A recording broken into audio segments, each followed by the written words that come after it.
Khotbah pendeta, jika tidak memberikan persembahan persepuluhan, ke neraka kau. Ini pernyataan yang sering disampaikan pendeta kepada warga gereja. Persepuluhan dalam Alkitab, perintah atau pilihan.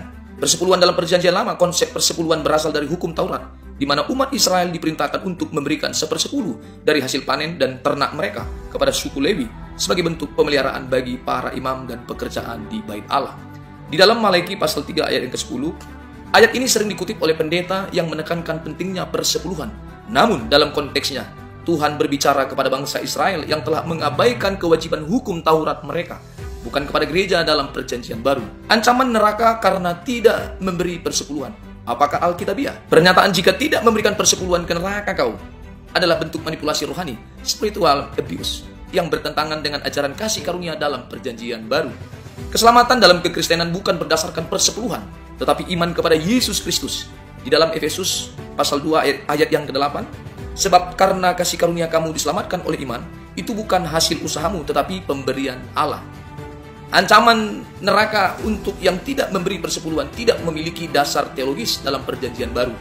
Di dalam kekristenan, memberi harus dilakukan dengan hati yang tulus, bukan karena takut dihukum. Menjadikan kekristenan seperti sistem perdagangan dengan Tuhan. Beberapa gereja mengajarkan bahwa memberikan persepuluhan akan menjamin berkat materi. Ini bisa menciptakan pandangan bahwa Tuhan adalah mesin ATM yang bisa diakses melalui persepuluhan. Padahal Alkitab mengajarkan bahwa berkat Tuhan tidak selalu dalam bentuk materi. Jika seseorang memilih untuk memberi persepuluhan dari penghasilannya sebagai bentuk syukur dan dukungan terhadap pelayanan, itu adalah keputusan yang baik. Namun jika seseorang memberi karena takut dikutuk atau dipaksa oleh pimpinan gereja, dipaksa oleh pendeta, maka itu bertentangan dengan prinsip kasih karunia dalam Perjanjian Baru. Semoga pendeta demikian, tidak kita. Saya setuju ya dengan pendeta Samuel Pasaribu ini pendapatnya. Jadi pelayanan itu memang membutuhkan biaya, tapi jangan diterapkan dengan persepuluhan. Jangan mengancam umat jemaat bahwa harus dengan persepuluhan baru hidup kita diberkati. Kita berdosa kalau tidak melakukan. Jadi intinya jangan menekan jemaat untuk memberi persepuluhan, seakan-akan kalau tidak memberi persepuluhan adalah dosa dan tidak mendapat berkat, tidak diberkati oleh Tuhan hidupnya. Saudara gereja harus kejar jemaat perpuluhan. Saudara yang tidak berikan perpuluhan, saudara dosanya besar sekali. Tuhan mau perpuluhan jadi kesempatan kau berbagian berikan kepada Tuhan. Saya tidak pernah tidak berikan perpuluhan. Saya tidak pernah lalai. Kalau saya dapat tambahan karena saya jadi pembicara di luar, diundang oleh gereja mana, saya selalu akan utamakan perpuluhan. Jemaat harus lakukan hal yang sama. Yang masih tidak setia perpuluhan, kamu harus bertobat. Jika perpuluhanmu tidak setia, engkau tidak mungkin dianggap setia oleh Tuhan. Tuhan mengukur bagaimana engkau perlakukan keuangan. Jadi ingat baik-baik, gereja harus menuntut jemaat berikan perpuluhan. Saya pikir kadang-kadang saya lupa tuntut orang berikan perpuluhan. Tapi ini harus. Kadang-kadang catatan perpuluhan harus dibaca oleh hamba Tuhan. Lalu diselidiki, mana yang belum berikan perpuluhan. Lalu harus ditegur. Kenapa mesti ditegur? Karena itu dosa. Saudara lihat ada orang berzina, langsung ditegur. Saudara lihat ada orang terlibat seks yang tidak beres, harus ditegur. Jemaat yang keuangan tidak beres, wajib ditegur. Maka saya akan ketatkan ini. Saudara yang daftar namanya memberikan perpuluhannya sangat tidak setia, kami akan tegur. Kami akan berikan peringatan kalau perlu. Tapi saudara harus tahu, perpuluhanmu tidak dikelola oleh pendeta. Perpuluhanmu tidak dikelola oleh nyonya pendeta. Perpuluhanmu dikelola oleh bendahara yang bertanggung jawab kepada sinode. Sinode menuntut laporan ketat. Kamu uangnya dikemanakan? Nah ini sangat-sangat dipertanggungjawabkan. Maka gereja yang baik, yang hamba Tuhannya bersih keuangannya, wajib menuntut jemaat setiap perpuluhan. Tapi gereja yang tuntut jemaat setiap perpuluhan karena perpuluhannya mau memperkaya pendeta, ini gereja yang harusnya tutup. Katanya kalau tidak kasih perpuluhan, keturunan kita dikutuk. Ngaco itu pendeta. Jangan dengar. Nggak ada orang nggak memberi perpuluhan kena kutuk. Itu pendeta setan itu, dalam nama Yesus. Cepat keluar dari gereja yang mengatai seperti itu. Maaf. Bahkan ada gereja pendetanya berani berkata, kalau kamu nggak memberi perpuluhan masuk neraka. Wih, ngeri. Saya mau katakan kepada saudara, Tuhan nggak pernah butuh duit kita. Saya ulangi, Tuhan nggak pernah butuh duit kita. Dia punya segala-galanya. Yang butuh duit itu para pendeta yang mata duitan itu. Maaf. Tapi saya heran. Kok masih banyak jemaat yang mau dibodohi oleh pendeta-pendeta yang duit terus khotbahnya. Hari ini stop, saudara. Bicara. Apakah Tuhan Yesus waktu melayani di dunia ini bersama murid-muridnya pernah menerima persepuluhan? Apakah Tuhan Yesus dan murid-muridnya menerima persepuluhan waktu melayani? Katanya persepuluhan adalah pemberian kepada Tuhan. Bukankah waktu Tuhan Yesus datang sebagai manusia melayani di dunia ini, bukankah secara nyata itu semestinya beri persepuluhan kepada Tuhan Yesus? Karena dia sangat membutuhkan untuk pelayanan bersama dengan murid-muridnya itu. Apakah Tuhan Yesus bersama murid-muridnya menerima persepuluhan waktu melayani? Coba dijawab. Kalau Tuhan Yesus waktu melayani tidak menerima persepuluhan, mengapa para pendeta-pendeta sekarang menerapkan persepuluhan untuk melayani? Sedangkan Tuhan saja yang katanya semua persembahan itu diberikan kepada Tuhan yang terima. Sedangkan waktu di dunianya saja Tuhan tidak menerima persembahan persepuluhan. Apakah perpuluhan boleh dibawa di gereja dan kita bergereja, ataukah bisa diberikan pada yatim piatu atau pada orang-orang yang membutuhkan, misalnya janda, panti asuhan, korban bencana, dan lain-lainnya? Saudara-saudara, dua prinsip. Pertama, perpuluhan milik Tuhan, bukan milik kita. Sehingga kita tidak memberikan persembahan perpuluhan kepada Tuhan. Karena itu bukan persembahan, itu milik Tuhan. Lalu kapan persembahan? Selain perpuluhan, baru mulai ada persembahan. Sekarang ikut saya dua kalimat. Perpuluhan bukan milik kita, itu milik Tuhan, harus kembali kepada Tuhan. 1, 2, 3. Bukan milik kita, tetapi milik Tuhan, harus kembali kepada Tuhan.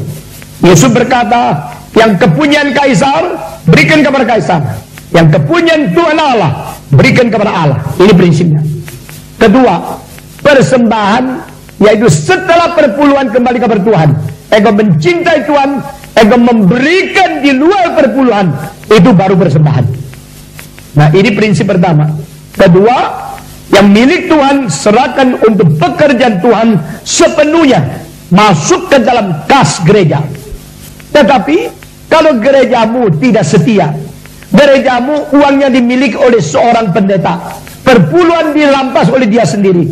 Saya kemarin mengatakan, pendeta yang mengambil semua perpuluhan anggota, itu bukan pendeta, itu perampok yang pakai baju pendeta. Banyak pendeta-pendeta yang mengambil semua perpuluhan, benci sekali sama saya. Saya tidak takut. Saudara-saudara, di dalam Alkitab 12 suku, satu suku dipilih untuk melayani Tuhan. Suku apa? Suku Lewi. Suku Lewi menerima perpuluhan daripada 11 suku yang lain. Karena apa? Karena suku Lewi tidak boleh kerja. Suku Lewi tidak mempunyai income yang lain. Maka 11 suku yang lain masing-masing memberikan 1/10. Maka Lewi mendapat lebih banyak daripada yang lain. Tetapi bukan untuk satu orang, satu suku. Dan dari 110%, mereka memberikan 10% untuk Tuhan lagi. Mereka sisa 99%. Suku yang lain 100 kurang 10% jadi 90. Suku Lewi 110 kurangi 11 sisa 99. Jadi dia paling banyak, lebih 10% daripada suku yang lain. Tetapi kalau seorang pendeta memakai ayat itu, mengatakan semua perpuluhan semua anggota milik dia pribadi, itu perampok. Karena apa? Kalau gereja itu mempunyai 1000 keluarga, perpuluhan dimiliki oleh satu keluarga, dia akan mempunyai kekayaan 1000 kali dari orang biasa. Maka itu menjadi pendeta, bagaimana pintar khotbah, hatinya tidak beres. Saudara-saudara, namun demikian, saya minta saudara perhatikan, setiap orang Kristen harus mempunyai kecerdasan dari Tuhan mempunyai bijaksana kalau gerejamu betul-betul menjalankan kehendak Tuhan, betul-betul memimpin bakti seluruh jemaat kabar Tuhan, betul-betul melakukan persekutuan antara saudara, betul-betul mengabari Injil dan menjadi saksi Kristus di dunia, maka uang perpuluhan berikan kepada gerejamu. Tetapi kalau gerejamu tidak beres, pendeta tidak beres, tidak melakukan kehendak Tuhan, saudara berdoa bagaimana memakai uang perpuluhan untuk semua pekerjaan Tuhan, meskipun sebagian di luar gerejamu, karena Tuhan mengerti. Tetapi jangan lupa, perpuluhan bukan persembahan. Perpuluhan itu hanya milik Tuhan yang harus kita kembalikan. Benar Pak Tong, firman Tuhan bahwa yang berhak menerima persepuluhan adalah suku Lewi menurut ketetapan hukum Taurat. Tapi ingat Pak Tong, pendeta kan bukan dari suku Lewi. Yang menjadi jabatan pendeta itu kan bukan orang Lewi, bukan suku Lewi. Bagaimana bisa dikaitkan dengan suku Lewi bangsa Israel? Sekarang ini kita hidup di perjanjian baru yang adalah Tuhan Yesus sebagai sumber, sebagai pokok iman percaya kita. Sedangkan Tuhan Yesus saja bukan suku Lewi. Tuhan Yesus dari suku Yehuda. Secara otomatis Tuhan Yesus membatalkan hak keimaman suku Lewi yang menerima persepuluhan, karena Tuhan Yesus bukan dari suku Lewi. Dan kita para pengikutnya yang percaya kepadanya, bagaimana bisa mendapat garis keturunan suku Lewi, sedangkan Tuhan Yesus saja bukan dari suku Lewi, tapi dari suku Yehuda? Mengapa Tuhan Yesus tidak lahir dari suku Lewi saja untuk meneruskan garis hukum Taurat itu, supaya tetap masih berlaku bahwa dia juga suku Lewi yang berhak menerima persepuluhan, dan para pengikut-pengikutnya yang melayani dia, seperti sekarang jabatan pendeta. Kalau Tuhan Yesusnya adalah dari suku Lewi, mungkin masih bisa dikaitkan untuk menerima persepuluhan, diwajib untuk dilakukan. Mengenai penjelasan Pak Tong tadi, bahwa persepuluhan dua prinsip. Persepuluhan bukanlah persembahan, tapi wajib diberikan kepada Tuhan. Dan jika kita mau membantu orang lain, anak yatim, janda, atau apa tadi seperti yang disebutkan Pak Tong itu adalah persembahan sendiri. Jadi persepuluhan harus tetap persepuluhan, itu wajib, bukan termasuk persembahan. Dan untuk memberi ke fakir miskin, anak yatim, janda-janda, nah itu baru disebut persembahan. Apakah seperti itu? Sekarang kita baca di Ulangan 14 ayat 28 sampai 29.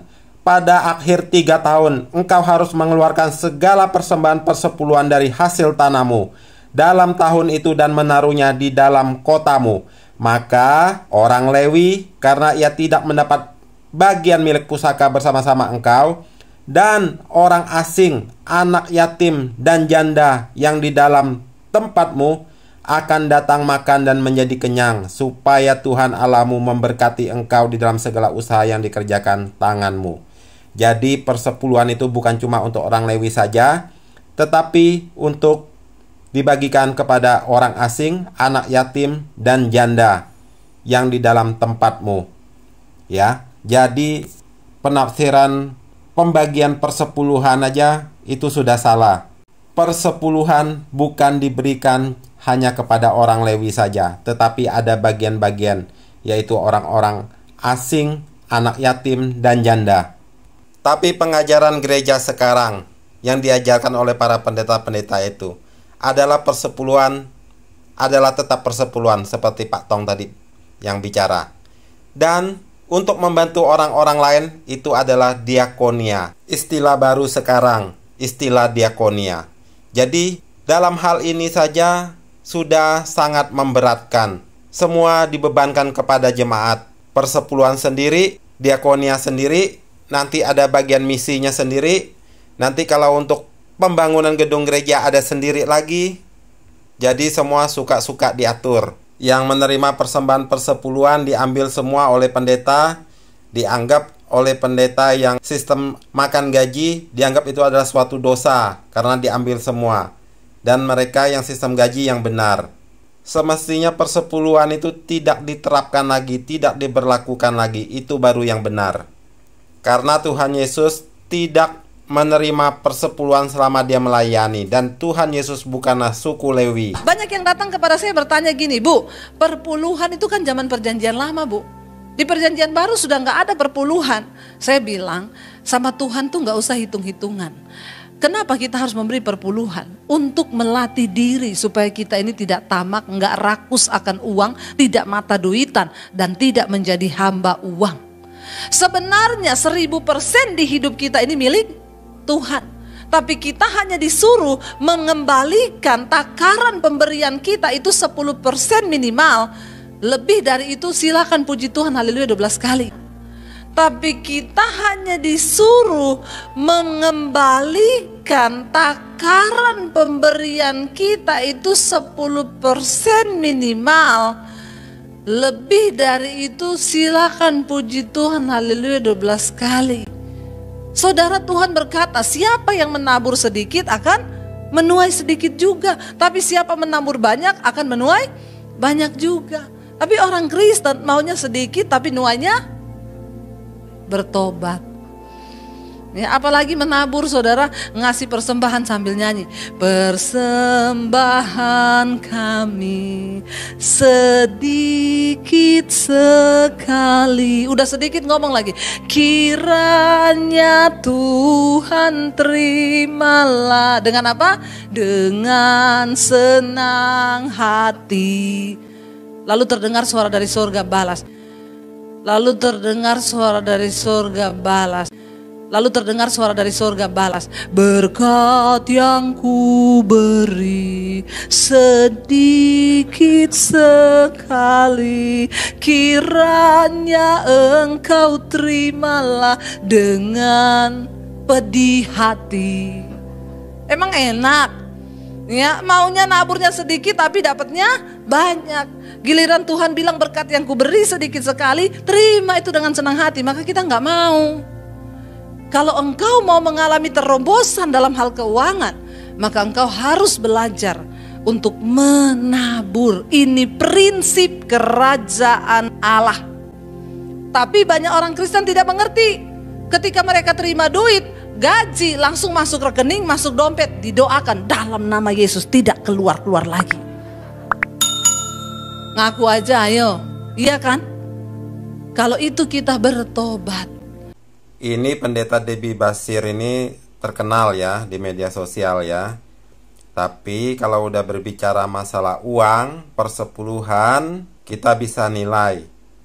Itu khotbahnya jadi tidak senonoh kalau menurut saya. Dia mengarang membuat lagu pujian seakan-akan dari sorga itu Tuhan menjawab seperti itu. Kalau kita punya kepekaan rohani, kita bisa menilai hal ini. Pengajarannya untuk memotivasi orang untuk memberi persembahan yang banyak kepada Tuhan. Jadi seakan-akan Tuhan itu menilai hidup kita itu salah satunya juga dari persembahan uang kita. Makanya saya bilang pendeta-pendeta yang mengajarkan persepuluhan, memberi uang yang banyak, jangan kikir, jangan cinta mamon. Padahal mereka sendiri cinta akan mamon itu. Yang menjadi terang itu adalah gedung gerejanya, lampu gerejanya. Karena semua kemampuan anak-anak Tuhan, uangnya sudah diberikan kepada gereja, kepada pendetanya. Seakan-akan dengan melakukan itu, kewajibannya kepada Tuhan sudah selesai. Pendeta selalu mengajar jangan cinta mamon, jangan kikir kepada Tuhan, jangan cinta harta. Padahal mereka sendiri aja pengen mamonnya itu, cinta hartanya. Dari 10 tahun lalu saya sudah tahu emas itu akan naik. Makanya saya kalau ada duit, saya cicil emas sedikit-sedikit. Karena emas Jawa Daniel ini tidak naik harganya. Apakah persepuluhan masih berlaku?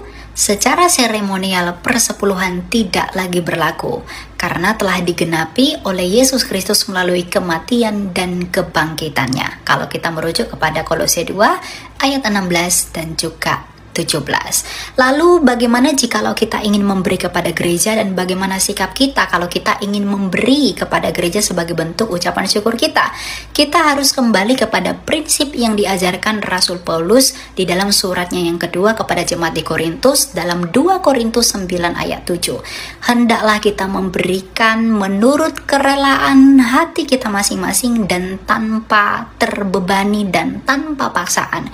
Jadi kalau mau memberi kepada Tuhan, berikanlah menurut kerelaan hatimu.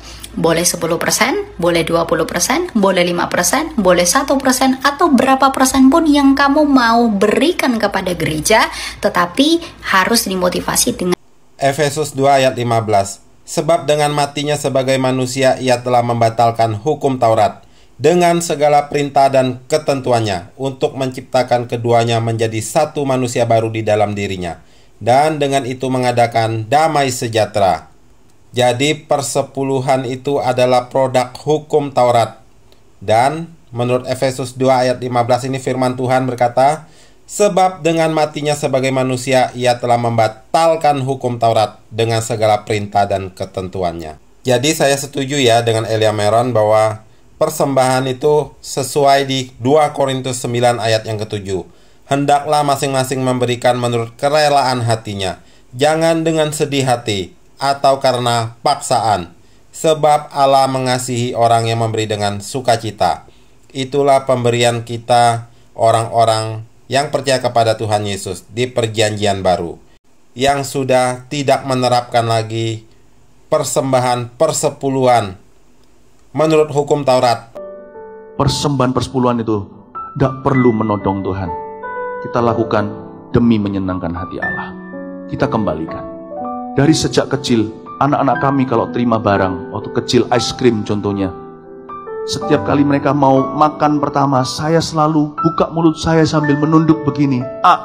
Papa minta, bukan berarti saya nggak bisa beli. Dari kecil saya dan istri saya mendidik anak-anak untuk tidak punya roh cinta akan uang dan barang.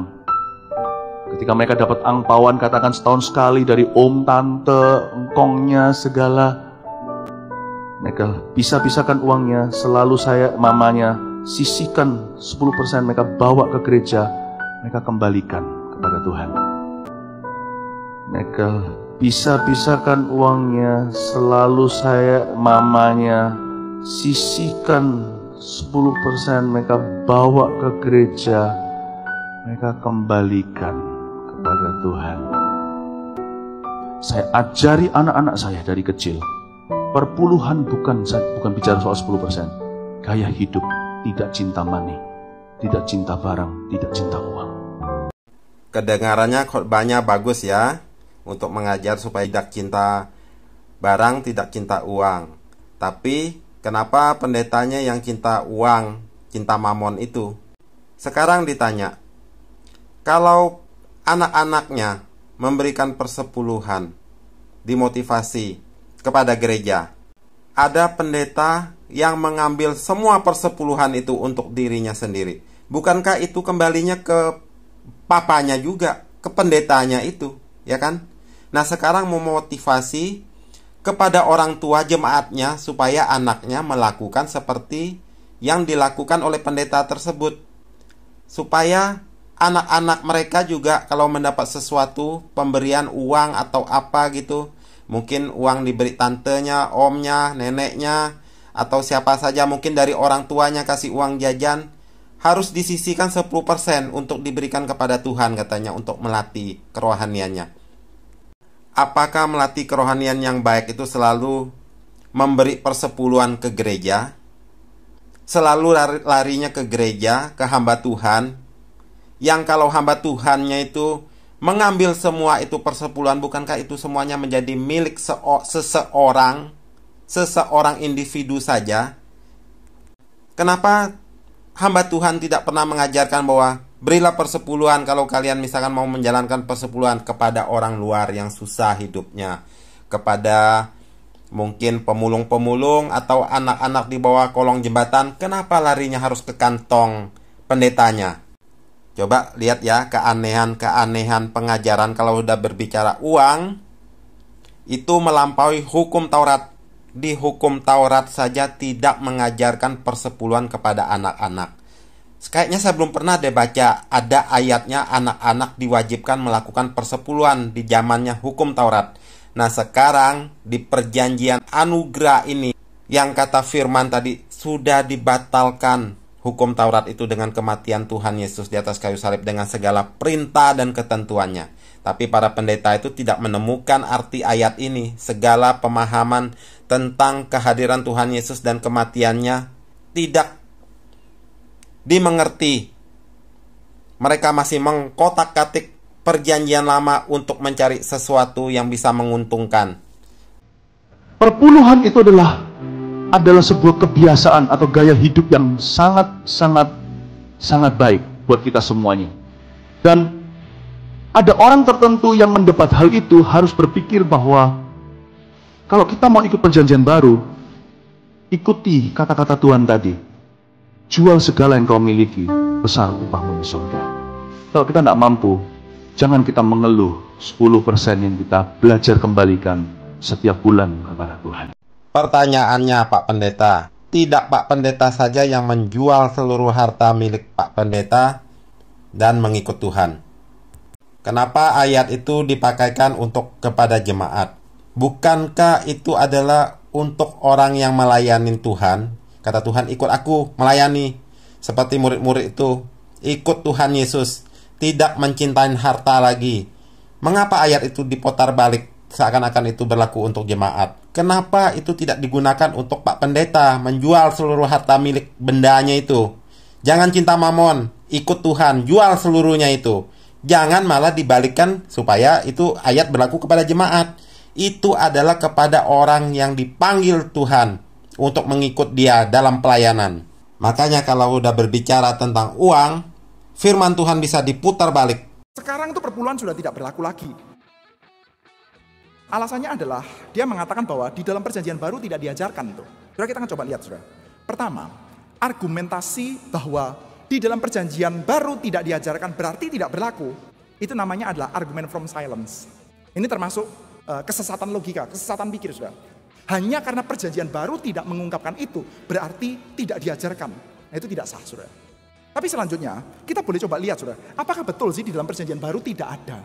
Well, enggak juga. Karena kita bisa lihat ya, perintah, lakukanlah perpuluhan, memang tidak ada, saudara. Tetapi kita melihat bahwa perpuluhan itu being assumed. Hai, kamu orang-orang munafik, sebab persepuluhan dari selasih, adas manis, dan jintan kamu bayar.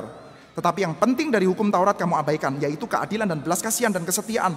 Yang satu harus dilakukan, yang lain jangan diabaikan.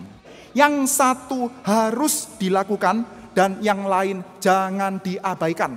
Itu stated dengan clear, saudara. Ingat, perkataan Tuhan Yesus tersebut adalah untuk menggenapi hukum Taurat, bukan meniadakannya. Tuhan Yesus datang untuk menggenapi hukum Taurat dan bukan meniadakannya. Itu perkataan Tuhan Yesus. Jadi perkataan Tuhan Yesus tentang persepuluhan itu adalah benar. Karena dia menggenapi hukum Taurat. Dia disunat. Dia tidak makan babi. Dia tidak makan makanan yang diharamkan dalam hukum Taurat. Tapi dengan kematiannya dia membatalkan hukum Taurat. Jadi kita harus tahu intisarinya.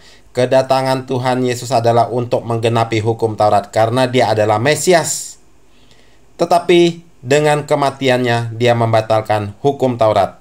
Karena hukum Taurat sudah ditaklukkan dengan kehadirannya dan kematiannya sudah lunas dibayar. Sebab dengan matinya sebagai manusia ia telah membatalkan hukum Taurat dengan segala perintah dan ketentuannya. Roh Kudus akan memimpin kita kepada pemahaman kebenaran firman-Nya dan supaya kita bisa hidup di dalamnya. Tuhan Yesus memberkati kita semua. Amin.